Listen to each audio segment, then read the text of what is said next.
नमस्कार, मैं हूं राजन झा। कांग्रेस नेता जयराम रमेश ने मोदी ट्रंप बातचीत पर दिए अपने बयान के लिए माफी मांग ली है। जयराम रमेश ने विदेश सचिव के बयान को ही झूठा बतला दिया था और कहा था कि व्हाइट हाउस की तरफ से जो बातें कही गई वह विदेश सचिव की बातों से मेल नहीं खाती। अपनी बात को साबित करने के लिए उन्होंने व्हाइट हाउस का पुराना ट्वीट साझा कर दिया। इस पर बीजेपी नेताओं ने उन्हें घेरना शुरू किया। इसके बाद जयराम हे राम कहते हुए माफी मांगने लगे। माफी मांगते हुए उन्होंने कहा कि मैं नॉन बायोलॉजिकल नहीं हूँ। दरअसल पीएम मोदी के एक बयान पर वे तंज कर रहे थे। जनता तो इसे माफी की श्रेणी में नहीं रखती, बल्कि इसे अहंकार माना जाता है कि गलती करने के बाद भी आप झुक नहीं रहे। यह आज की जनता को दिखता है। फिर कहते हैं कि वोटरों की संख्या बढ़ा दी गई और ईवीएम हैक कर ली। जयराम रमेश की एक कंपटीटर हैं सुप्रिया श्रीनेत, जिन्होंने एक वीडियो बनाया भाजपा को घेरते हुए और यह साबित करने की कोशिश की कि वो जयराम रमेश की तुलना में काफी अच्छे तरीके से सरकार को घेर सकती है और उन्हें माफी भी नहीं मांगनी पड़ी। वीडियो में उन्होंने अमेरिका के प्रेसिडेंट द्वारा मुनीर को घोष दिए जाने पर भारत की विदेश नीति की आलोचना की। 3.5 मिनट के वीडियो में वो मुनीर को आतंकी भी कहती हैं और आखिर में यह कह रही हैं कि पीएम मोदी ने ट्रंप को जो फटकार लगाई तो पीएम को खुद देश के सामने आकर यह बात करनी चाहिए। मित्रों, विदेश सचिव विक्रम मिस्री ने दोनों नेताओं के बीच हुई बातचीत को विस्तार से बतलाया, जो कि देश का ऑफिशियल बयान माना जाएगा। अपने पहले शॉर्ट वीडियो में मैंने यह कहा था। अब सुप्रिया का कहना है कि उनकी बात ये नहीं मानेंगी, पीएम मोदी को सामने आकर कहना चाहिए। क्यों भाई? पीएम ने जो बात की उसकी जानकारी विदेश सचिव ने दी। तुम्हें यकीन नहीं है तो जाओ ट्रंप से पूछ लेना। साथ ही मुनीर ने जो बिरयानी छोड़ी होगी अपनी थाली में उसको चाट भी लेना। रही बात अमेरिका ने मुनीर को क्यों बुलाया।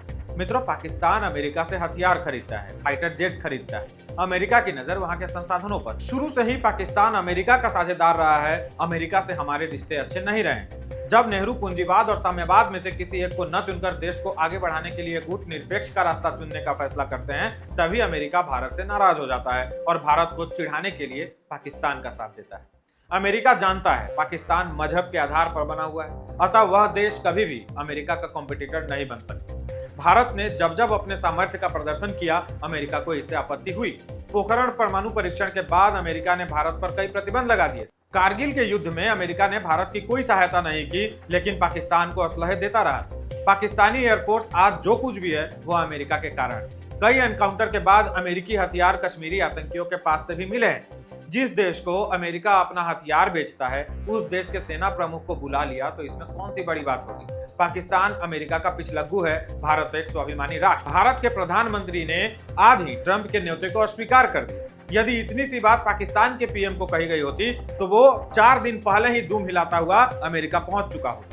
अमेरिका से हमारे रिश्ते अच्छे होने तब शुरू हुए, या दिखावे के लिए ही सही, लेकिन तब जब भारत में नरेंद्र मोदी के नेतृत्व में मजबूत सरकार बनी। जिस नरेंद्र मोदी को अमेरिका ने प्रतिबंधित करके रखा था, उस मोदी की प्रशंसा अब उनकी मजबूरी बन गई, क्योंकि मोदी के साथ देश की विशाल जनसंख्या खड़ी थी, आज भी खड़ी है। भारत दुनिया की चौथी सबसे बड़ी अर्थव्यवस्था बन रही है। आतंकी हमलों के बाद डोजियर देने वाला देश अब डोज दे रहा है। आपको क्या लगता है, भारत के हमलों से केवल पाकिस्तान को नुकसान होता है? पाकिस्तान के हथियार, F-16, न्यूक्लियर साइट, इन सब में अमेरिकी संलिप्तता है। इसलिए अमेरिका नाराज गर्लफ्रेंड के जैसा व्यवहार कर रहा है।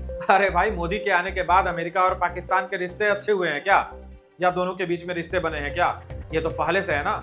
और अमेरिका इतना ही पसंद है तो पूंजीवाद को आर्थिक विकास का रास्ता क्यों नहीं बनाया शुरू में? रही बात, मोदी ट्रंप को माय फ्रेंड इसलिए कहते रहते हैं क्योंकि वो उन्हें उन्हीं की भाषा में जवाब देना जानते हैं। इसे कूटनीति कहते हैं। लेकिन जनता द्वारा बार बार कूटे जाने वाले कांग्रेसियों को कूटनीति समझ में नहीं आती, इसलिए जनता इनको बार बार कूटती रहती है।